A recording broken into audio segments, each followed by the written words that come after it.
окуучулары мына биз мынабул жасалган атайын куклаларды мына могул жерге таштайбыз азыр. Мына могул жерге таштайбыз фонтандын алдына.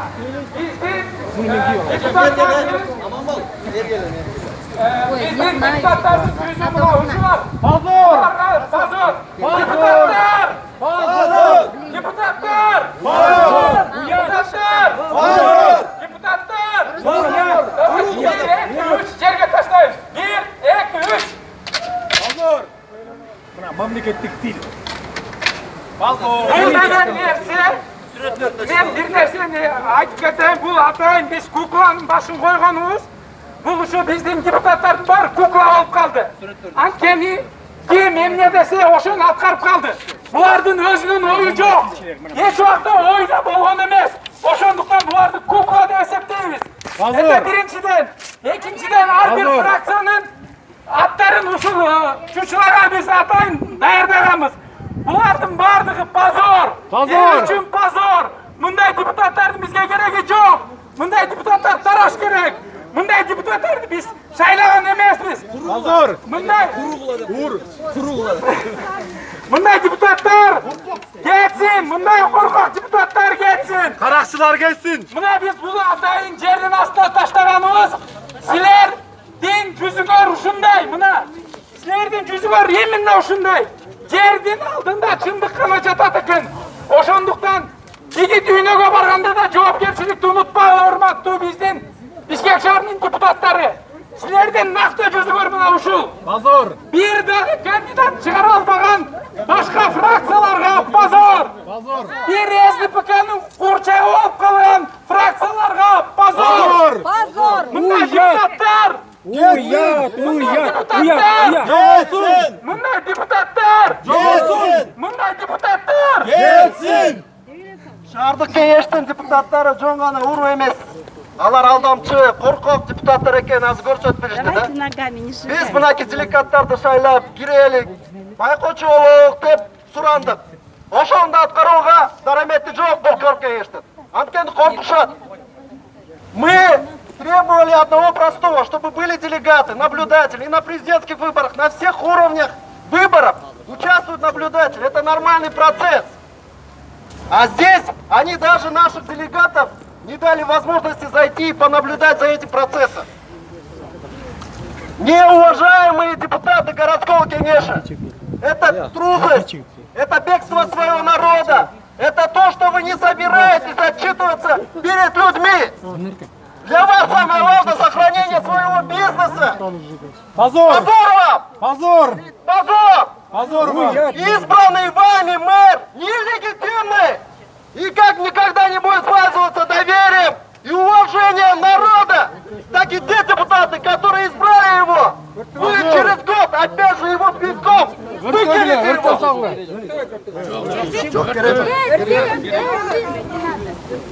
Мен бул жерде мамлекеттик тил комиссиясынын бир мүчөсү болгондо дагы Кыргыз Улуттук университетинин мамлекеттик тил боюнча проректору Садык Алахандын баштагы калпагын атай алып алдым. Мен муну үйгө барып бийик жерге коем. Анткени кыргыз тилин сыйлай албаган башка калпак жарашпайт, урматтуу эркектер. Кийинешке. Туура! Экинчиден мына бул жерде тепсейли деп турабыз. Биз ага да барбайлы. Себеби Бишкек шаардык кеңешинин депутаттары акмакчылыкка барса, биз ал акмактарга теңелбейбиз. Бийик турабыз. Элдин үнүн уга албаган депутаттардан эл бийик турат. Биз баарыбыз бийикпиз. Жоопкерчиликти милдетти билбеген Бишкек шаардык кеңешинин депутаттарына уят. Позор! Ошо менен жетип берсек болот окшойт. Анткени биздин үнүбүз тукпайт. Айттык, алар шайлаган мэр легитимсиз. Биз бул мэрди тааныбайбыз. Шаардыктар бул мэрди тааныбайт. Позор! Бул иш менен мен оюмча бүгүн тараганы менен элдин эрки, элдин духу өчпөйт жана тарабайт. Биз мындан да күчөй беребиз. Биз мамлекетте адилеттүүлүк болгонго чейин күрөшүүбүздү токтотпойбуз. Байлар менен кедейлердин айырмасы токтош керек. Баардык кыргыз мамлекетинин адамдар бирдей шартта, бирдей мүмкүнчүлүктө жашаш керек жана бирдей мүмкүнчүлүктө шайлануу укугуна ээ болуш керек. Ошондуктан биз күчөш керек. Могу жашаган өзгөчө туугандарга кайрылат элем. Мына биз Facebook'ta олтуруп, Facebook'tan арачылык менен мөңгүбүздү алдырдык. Biz ошондой менен кумтөрдү алдырып атабыз. Кен байлыктарын баарын алдырып атабыз. Биз Facebook баатырдан көчө баатырына элдин эркине чыгышыбыз керек. Көчөдө маселе чечилет. Facebook'ta маселе чечилбейт. Ошо намысыңарга, уятыңарга келгиле Facebook'ta олтурган биздин.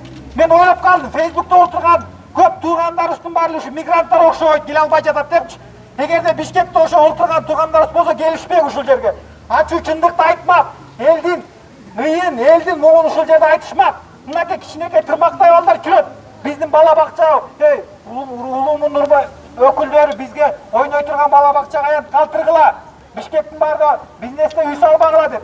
Ошондуктан Facebook'та чыккан туугандар чакырат элем. Чыккыла, кийин бул биздин мындай адилеттүүлүк үчүн күрөшүбүз токтобойт, бул күчөй берет. Акырындан мындай окшогон депутат коррупционерлер түрмөгө олтурат. Өз жазасын алат. Кууп чыгабыз, кууп. Урматтуу бүгүнкү ушул ишке катышкан жарандар, өзгөчө шаардык жарандар, силерге терең ыраазычылыгыбызды билдиребиз. Ушуну менен бул акцияны аяктайбыз. Биздин негизги максатыбыз бир эле каршылык көргөзүүбүз эмес. Биздин негизги максатыбыз шаар мэрин эл шайлай турган кылуу. Камера турат бияк. Эл четиши керек. Бир уч депутат бийлик эмес, мэрди эл шайлай турган кылуу. Биздин негизги максатыбыз ушул. Биз жакынкы айларда ушул максатка жетишибиз керек. Бардыгы ушул максатка карата кадам чыйтайлы чогуу. Рахмат силерге.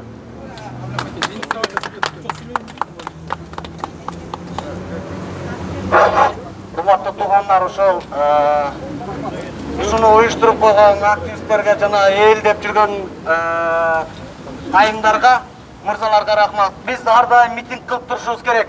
Анткенсе 3 камкор бийлик өттү.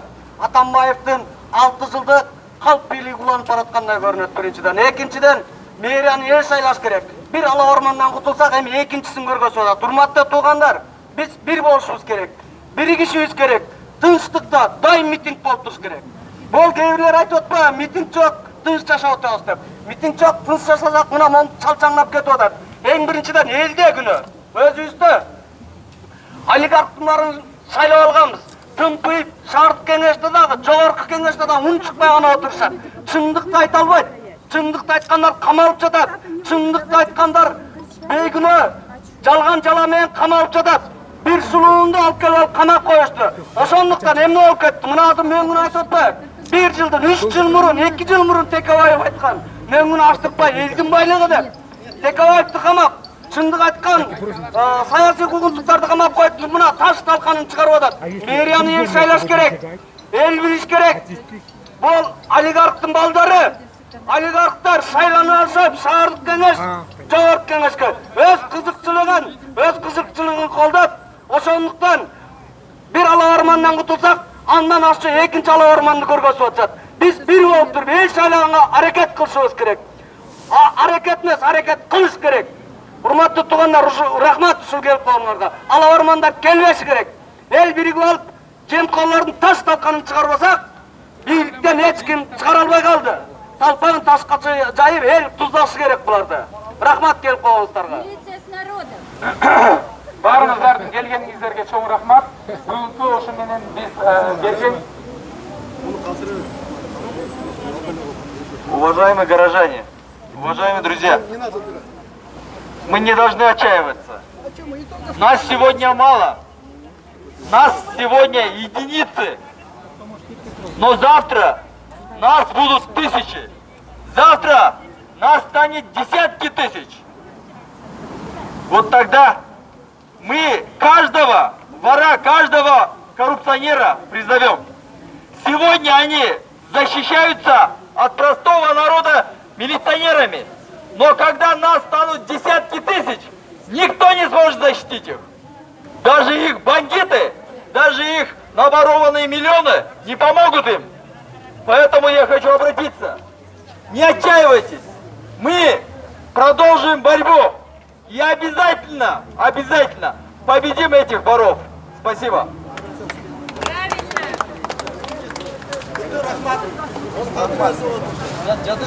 Это культура наших этих оппозиционеров. При законном о мирных собраниях вы не обязаны оставлять мусор. Это не мусор. Это не мусор. Görüştürüledi, görüştürüledi. Aman bol, yapma görelim.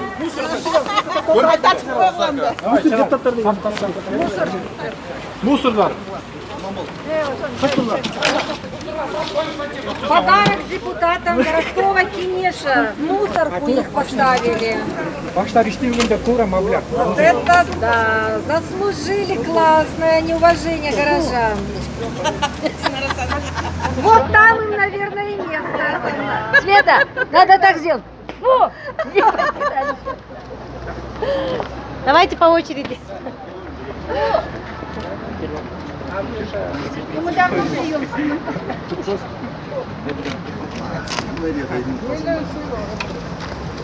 Жазусын көрсетіп қойыңыз, өндіріш байке. Ölgün etbika. Etbika yok. Жазусын Atı var, көрсетіп. zatı yok. Жазусын көрсетіп. Ölüm. Жазусын көрсетіңіз, жазусын көрсетіңіз. Başı menin. Все. Etbika abata. Прямо от души. Деген үйдегі böyle башын бұлдай тұрып қойып, солар башы үйде болған ғой, жара. Республикада жүр. Bir кандидатты алып дарабетке жеткен жоқ. Аяқтағы республикада жүр. Музуралиев вчера сказал, что он замечательный кандидат, что он был депутатом, поэтому он заслужил эту должность. Аман бол байке. Мұндан кейінгі қадамыңар. Мындан кийинки кадам эми уже кол топтоолорду башташыбыз керек. Мына азыр Токтайым Жумаковна уже сотко бергенге даярданып атат. Анткени деген өткөндө борбордук шайлоо комиссиясынын мүчөлөрү 4-өө макул, 4-өө каршы деп добуш беришкен. Анан ошого негизи 8 борбордук шайлоо комиссиясынын мүчөлөрү биздин талаптарды угушкан. Анан ошол 8-өнүн 4-өө макул, 4-өө каршы болуп, баягы тең-метең болуп калдыгына байланыштуу алардын регламентинде бар экен. Катышпагандар за деп добуш берет экен. Ошол баягы катышпай туруп 3-өө арыз калтырган экен, ошол 3-өөнүн добушу менен 7-өө за деп биздин чечимди отказ кылып чыгарышкан. Биз азыр мына Первомайский районный сотко кайрылып атабыз. Биз муну менен токтобойбуз. Сол эми бизде деген бул конституция бийик туруш керек. Мыйзам, Бишкек шаарынын мыйзамы андан кийинки мыйзам болуп эсептелет. Биздин конституцияда так жана конкретно көрсөтүлгөн 52-беренеде беренеде ар бир Кыргызстандын жараны шайланууга жана шайлоого укуктуу деп. Биз ошону колдонуп, ошол нерсеге чейин акыйкатка чыгабыз деп үмүттөнөбүз. Мынакей азыркы өзүңүздөр көрдүңүздөр, биз буларды атайын өрттөгөндө жокпуз, тебелегенде жокпуз. Булардын баарын биз эсептейбиз мусоры. Депутаттардын баарысы мусоры. Кукла мусоры деп эсептейм. Рахмат. Сізге рахмат.